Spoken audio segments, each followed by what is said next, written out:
A Espada do Sangue do Fogo. Parte 2. Casamento. Blackfyr pendia do meu quadril, um fardo glorioso e constante. A legitimidade de aço que meu pai me dera, no entanto, não apagava a marca do bastardo nos pergaminhos da corte e nos olhos de meu meio-irmão, Daeron.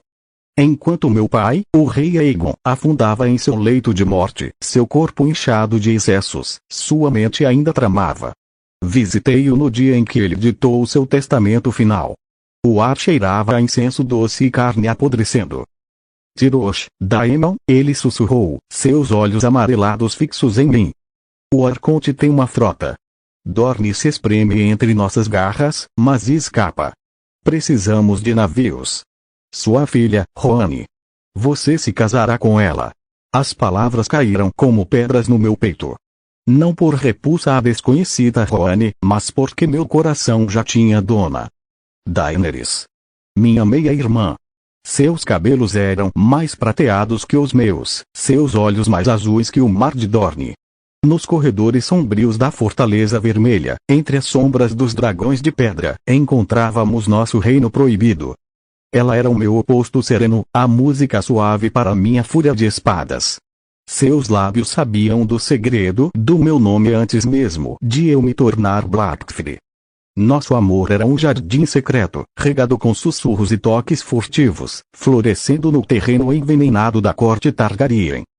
Um dia, eu lhe prometia, enlaçando seus dedos delicados nos meus, calejados, serei um dragão como o conquistador. E dragões tomam o que desejam. Teremos o nosso próprio reinado. Ela sorria, mas havia uma sombra em seus olhos. Meu irmão Daeron não permitirá. Ele vê apenas tratados e alianças, não corações. Meu pai, o indigno, morreu. Seu último ato foi lançar um barril de fogo vivo nos alicerces do reino, a grande legitimação. De um dia para o outro, deixei de ser um bastardo real para ser um príncipe do sangue. Sou Eustachius Grey, um velho leão de crina grisalha que viria ajudar-me lealdade, foi o primeiro a me curvar e me chamar de Vossa Graça. O título ecoava, doce e vazio. Pois no trono agora estava Daeron, o bom, com seu nariz enterrado em livros e sua mente em acordos com Dorneses. A esperança de reivindicar Daenerys, de a fazer minha rainha sob as leis do conquistador, tornou-se cinzas. Daeron, com sua brandura inflexível, recusou-se a sequer ouvir. A bigamia é uma abominação, um costume bárbaro de um tempo bárbaro. Ele declarou, seu tom suave como seda sobre aço. O reino precisa de estabilidade, não de escândalos. Você se casará com a Tyroshna, como nosso pai desejava. A princesa Daenerys se casará com o príncipe Dornês Marlon Martell, para selar a paz. Ele pagou o dote ao Arconte com a riqueza do reino que meu pai quase esgotara. Era um tapa com luva de veludo. O casamento com Roane de Tyrosh foi um espetáculo estranho. Ela era baixa, com cabelos de um vermelho tinta vibrante, encaracolados em elaborados anéis ao estilo Tyrosh. Seus olhos verdes não baixavam diante dos meus. Havia uma inteligência afiada neles, uma resignação que combinava com a minha. Sabíamos que éramos peças em um jogo de xadrez maior. Na cama, encontramos uma cortesia fria que, com os anos, amadureceu em respeito e, por fim, em uma afeição genuína. Ela era forte, resiliente, e deu-me filhos formidáveis. Os gêmeos, Aegon e Aemon, nasceram ainda naquele ano de 184 depois da conquista, robustos e gritando, cada um segurando o dedo do outro como se nada no mundo separasse. Eles eram a minha nova linhagem, os Blackfyrs. Daeron, em um gesto que talvez fosse para acalmar ou apenas para me manter distante, concedeu-me terras férteis perto da torrente da Água Negra. Construí uma fortaleza modesta, mas forte. Chamei-a de Cova do Dragão. Não era a Roche do Casterly, mas era minha. E de seus portões, eu via as terras do reino que meu pai me legitimara para herdar. E ainda assim, a chama por Daenerys nunca se apagou. Seu casamento com o príncipe Dornês foi um funeral público. Nossa história secreta continuou, mais perigosa do que nunca.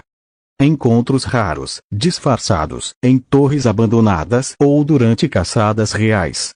Cada toque era um desafio, cada sussurro uma traição ao rei e ao marido dela. Era um veneno doce que ambos bebíamos sabendo que um dia nos mataria. Ele me dá filhos com sua pele morena e seus olhos escuros. Ela chorava uma vez, em meus braços, no frio de um armário de linens. Mas eles não têm o fogo. Nosso fogo.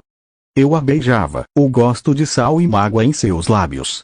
Blackfrey, pendurada na parede próxima, parecia observar um julgamento silencioso.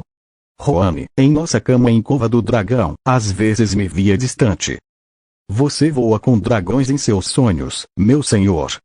Ela perguntou uma noite, sua mão descansando sobre a barriga que carregava nosso terceiro filho. Com dragões de carne e de aço, respondi, virando-me para ela, tentando estar presente. Ela merecia isso. Meus filhos, os Blackfyrs legítimos, mereciam um pai inteiro. Mas havia duas famílias dentro de mim, uma forjada em dever e aliança, crescendo forte e numerosa sob o sol de Westeros. A outra, um amor proibido e estéril, um fantasma de prata que me assombrava. A primeira me dava raízes. A segunda, o fogo que alimentava uma ambição crescente. Porque se eu era um príncipe legitimado, portador da espada do conquistador, porque meu sangue não era tão puro quanto o de Daeron? Porque a sabedoria de um homem que se deitava com Dorneses e lia livros deveria ser mais valiosa do que a força daquele que empunhava Blackfyr? O casamento me deu uma esposa, filhos, terras e um aliado além-mar. Mas também plantou as sementes mais profundas de descontentamento. Enquanto acariciava os cabelos ruivos de Roane e ouvia meus filhos gêmeos treinarem com espadas de madeira no pátio, a pergunta ecoava, martelando como um ferreiro no meu crânio: se não posso ter o amor que é meu por direito, o que mais este reino me nega?